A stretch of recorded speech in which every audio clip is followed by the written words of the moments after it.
Look, let the business dictate the loyalty. Bottom line. What's happening is Rico. Salute to the business committee. Hit that like button, hit that subscribe button. We in here. Diddy. Day 24. The trial. Damn. Now we're reaching the summary witnesses, but we've had some things happen up until this point. We got the black male juror dismissed due to his deception of where he lives, whether it was Jersey or New York. I believe he was a corrections officer where he worked in New York, lived in Jersey, had a fiance here, had to stay with a daughter there.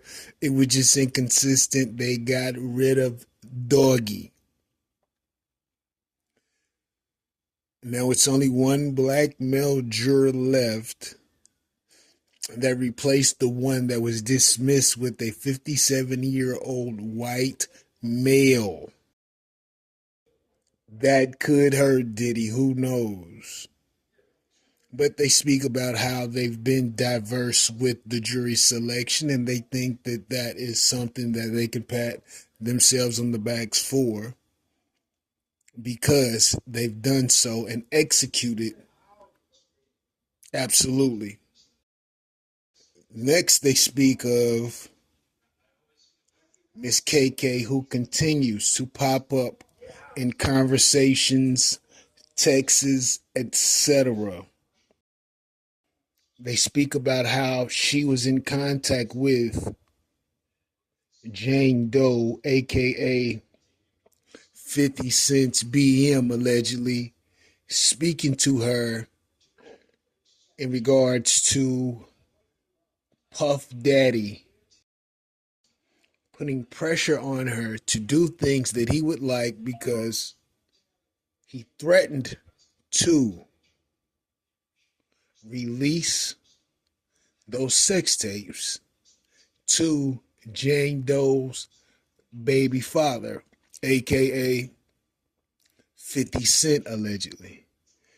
So I'm sure she was willing to do whatever necessary so that those tapes did not reach the hands of 50, which was the perfect way to control, through coercion, her moves, etc.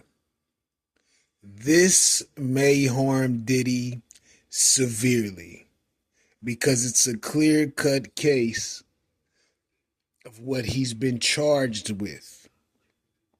So they went through that. They put one of the summary witnesses on the stand, a paralegal by the name of Ananya Sankar. She speaks to how the staff would plan freak-offs for Diddy, would touch base with Chief of Staff Christina Coram, aka KK, getting cash and escorts aligned to execute said freak-offs. Then they speak of Texas with D-Rock, which was, I believe, the head of security, which was also one of Biggie's guys too. And he expressed his concern with Puff after the lawsuit Cassie put forth on Diddy due to the things that she endured while in a relationship with him. She ultimately leaves the stand after she provides her information about the text messages. Next is Special Agent Delicia Penland, who testifies that she was asked to review the data and the charts as part of the investigation to make sure that the information was on point, accurate, etc. She examined flight records, escorts that Diddy and Cassie hired for freak offs, text messages, travel schedules, etc. She has all the details about all of that, but that was ultimately her job, was to examine the accuracy of what was set forth on the prosecution's end.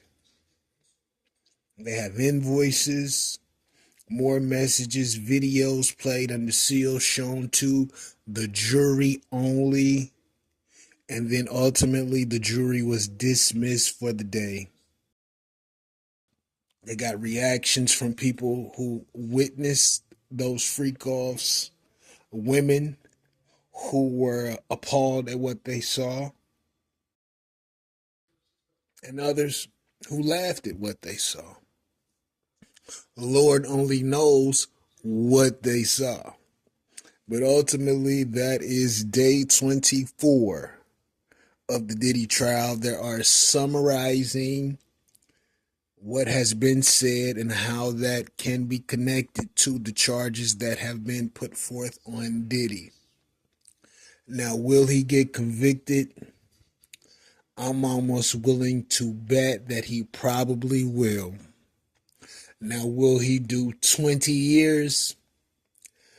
Nah, as I said before, Diddy will probably have to do 5 to 7 and we'll get out on a technicality one way or another.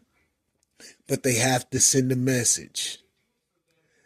And word on the street is that there could be a possible investigation for Kanye West, who has been participating in similar behavior allegedly.